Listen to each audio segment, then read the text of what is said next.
Ba-bum. First Stone Age men built the big tombs such as Newgrange, which is older than Stonehenge, and the pyramids of Giza.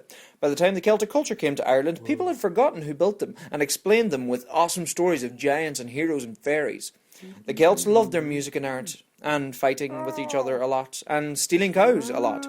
Not to mention inventing Halloween, where they sacrificed animals and people in great bonfires to keep the fairies away from their door and welcome the dead back for one night and one night only.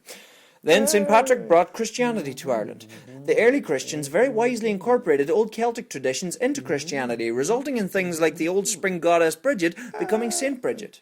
While the rest of Europe fell apart after the end of the Roman Empire, Ireland enjoyed probably one of its most productive times in its history, as the monks in their monasteries produced beautiful treasures and books. This is where Ireland became known as the Isle of Saints and Scholars. But then the Vikings came and ruined everything. Sort of. They raided the monasteries and stole their treasure, but apparently they liked Ireland so much that some of them decided to stay.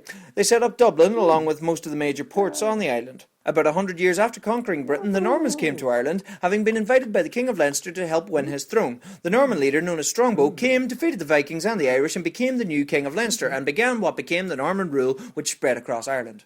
The Normans built the first castles in Ireland and set up more towns. The Gaelic Irish weren't known for building towns, and because of this, when the Black Death reached Ireland, the Normans were much more affected than the Gaelic Irish. The English became worried that the Normans in Ireland were becoming more Irish than the Irish, and so they banned them from marrying into Irish families or speaking the Irish language. Whoop!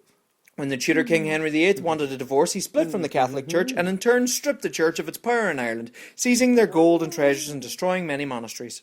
His daughters, Queen Mary and Queen Elizabeth I, continued a strong rule over Ireland and attempted plantations in Laois, Offaly and Munster, but the Irish were too tough to live with for the planters. In Elizabeth's last years, she fought a 9-year war against the chieftains of Ulster, the last corner of open rebellion against her. Hugh O'Neill surrendered eventually, only to find out that she had died a few weeks prior to the surrender.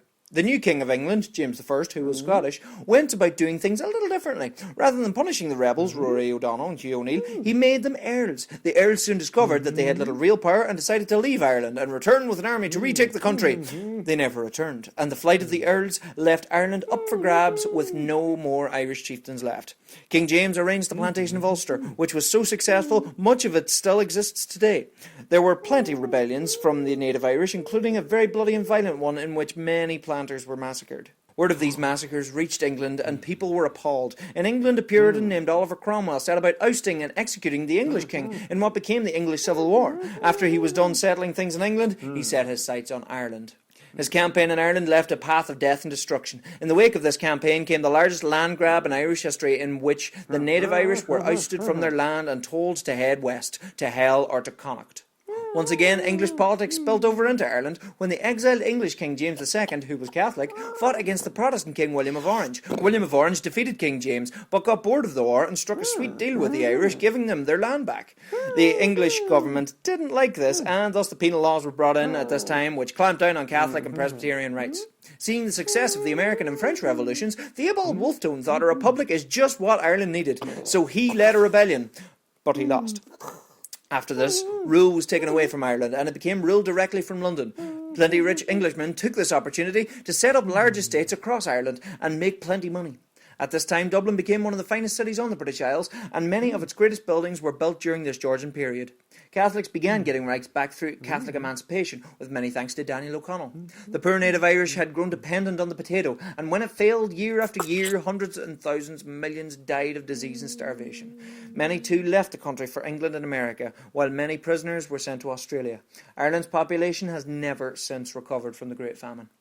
With massive public outcry to this tragedy, Irish people began to look for home rule once more. The Gaelic revival brought back Irish language, Irish culture and Irish pride. Demand for home rule grew in Ireland, except in the Protestant north, where thousands signed against it in the Ulster Covenant, threatening open war against the south. Both sides began forming volunteer groups to prepare for the fighting. Home rule was all set to go until a gang of Serbians shot an Austrian prince, starting the First World War. Home rule was suspended while Britain fought the war, with many Irishmen heading off to fight in the trenches. Not knowing when the war might end, a group of Irish volunteers led by Patrick Pearse decided to stage a rebellion in Ireland while the British were distracted by the war. The East Rising ended up being centred in Dublin, and ultimately the British outgunned the rebels and destroyed half of the centre of Dublin in the process.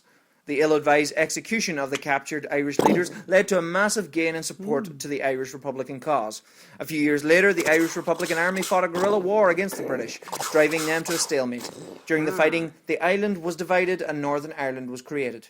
Michael Collins negotiated a treaty with the British, which would create an Irish Free State, still loyal to the Crown. The treaty was passed, but the opposition led by Eamon de Valera was so strongly opposed it led to the Irish Civil War, which was a harsh and bitter war which pit brother against brother. The Free Staters won, but not at the cost of many lives, including Michael Collins himself.